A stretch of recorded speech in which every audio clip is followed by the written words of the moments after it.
when you're facing a choice of whether to do something or to not do something, I have one question that I use to cut through the pre-decision anxiety and get right to what really matters to me. And that is, how will I feel at the end of the day when I lay my head on the pillow? I'll give you an example. About, I don't know, 4 or 5 years now, I wished I could be a stand-up paddleboarder. My daughter's an avid paddleboarder, and she makes it look so easy. And I live near the water, and it's such an easy way to enjoy the water. It's not that expensive to get started. It's lightweight. You can just throw it on your car and be out on the water in no time. Seems easy, right? Well, I got a paddleboard, and this last summer I decided that I was going to practice and get better at paddleboarding, because every time I've ever tried it, I fall in, which is not that big of a deal. You get wet, but I want to be able to just go enjoy the water. So I decided I was going to practice this last summer. But every time there's that decision if I'm going to go or not, because I have a lot of reasons why it's not a good time. There's going to be people that are going to watch me struggle, and I'm going to be embarrassed. I'll be all wet trying to go home. That's when I use that question. And there was this one particular day that I struggled with that and thought, okay, at the end of the day, when I lay my head on the pillow, how am I going to feel if I don't try?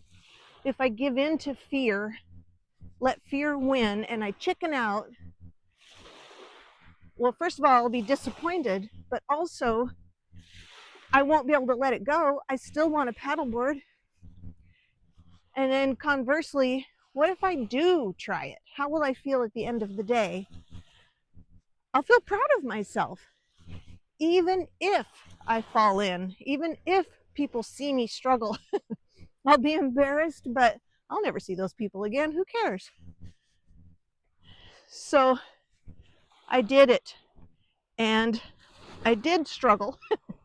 I did not fall in, but I can't say I actually enjoyed the water either, because I was so rigidly focused on staying on the board that I managed to do it. I went out and back a couple of times and then said, whew, that's it. I did it. I'm done. I'm going home. But I felt good about it that night. So it's not always about saying yes either. It's about an awareness of what is important to you, and what are the reasons that you're hesitating. Both scenarios feel uncomfortable, then maybe that's something to explore. It's not always about saying yes. Also, maybe that question leads you to a no. Another example of that is, I like concerts, but when invited to a concert in the city a couple hours away, I'm also a bit of an introvert.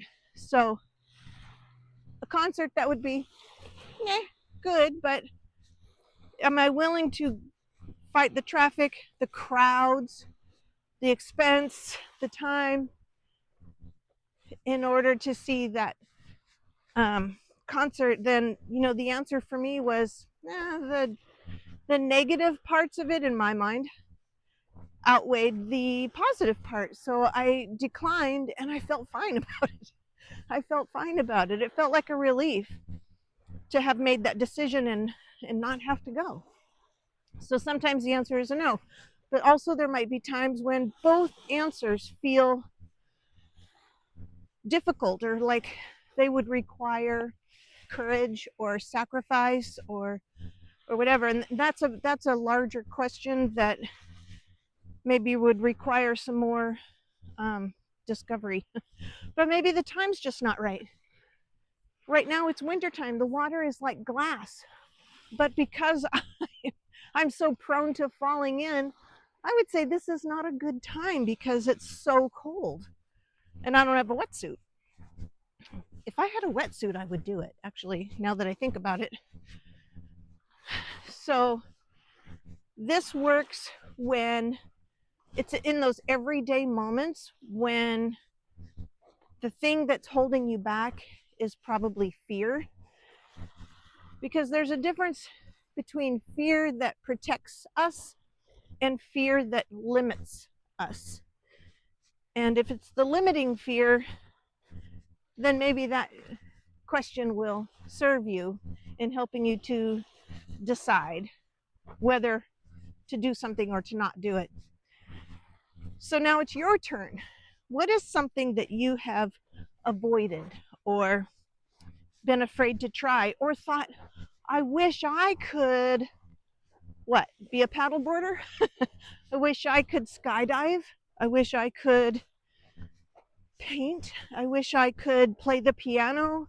What is it that you think would be cool, you'd like to try, you've always wished about it, and you've not done it? But why not? And if you would care to, share it in the comments, because I'd like to know that I'm not the only one. And I'd also like to know if that one question, that one tool serves you. I'm Joanna, and I'll see you next time.